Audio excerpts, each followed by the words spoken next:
Hello mga langga, for today's video, wala lang, day off lang namin ngayon, char.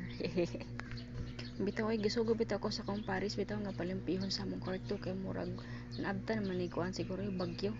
Pero nagduduha ako og tiwas ingani kay naapoy nakaschedule magud sa mong iro nga mga anak sila karong adlaw kay nang sige na magpanghatag og say nga murag on labor na gid sila mga zay. So mo to musaka ko taas para manilhig ug muna outside ko para sa magbantay sa akong mga pasyente. Sus ang amahan in town mura ragwa in town no. Ug mo to siya mo ni siya si Milay day guys. Mo ni siya ang pinaka inahanjod ay kaduha sa mong anak char sana all. Bitaw luoy kay town guys kang iyang first baby niya kay namatay. O, adyo siya na muna kan magud kay pagagabi manggod siya kay nanay nagkanang mo nang gawas niya mga dugo. So murag say na di siguro to siya nga kanang mga nakay nagdin siya pero murag paminod jud nako kay premature pa magud ang baby mo na siya nga no itaw pagawas pa sa iyang kuan wala gid ka kuan. So by the way ay duha din ni siya ka baby nga nigawas nga wala ka survive.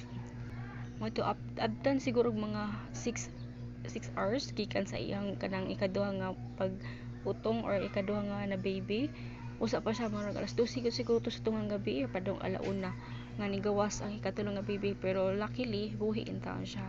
So mo to siya guys niya ang pikas po napoy nagkuan nito nga si Matcha iya po na siyang anak ni Milay.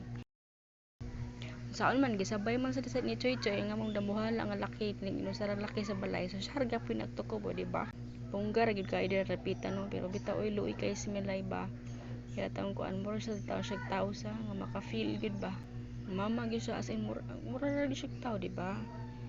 So mo din siya anak ni Matcha si Matcha mo to siya ang anak ni Milay kaya kasi yung malagi siya na megs mo na niyon resulta na ulirang ina na noon bago pa kay nadaga resulta na na yung mga bata pero laban na kita din dapita mga sugar just ano siya ang anak ni Matcha kay kuan kabuok upat.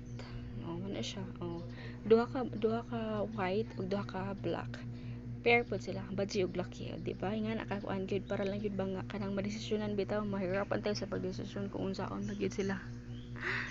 Ay just good ay laban na gyud na pita sa di ba sarap ng tulog. Sige gyud mga sabaan kayo. So mara to mga langgay ganahan ako i-share ang story naman nun. Ganahan ako i-share kung unsa ni tabo atong mga laging adlaw ng mga wala lang ikabisi-bisihan lang kuno hay charot. Pero bitaw oy mura ganahan bitaw ko mag-forsige na ba nga i-vlog pero mauwo pa man ko mura di pagid kaya ba pareha karon no practice na sad ko nga practice lang gyud na permente nga para malambo pero naasag na gyud permente manok no mo jud na sige gyud no.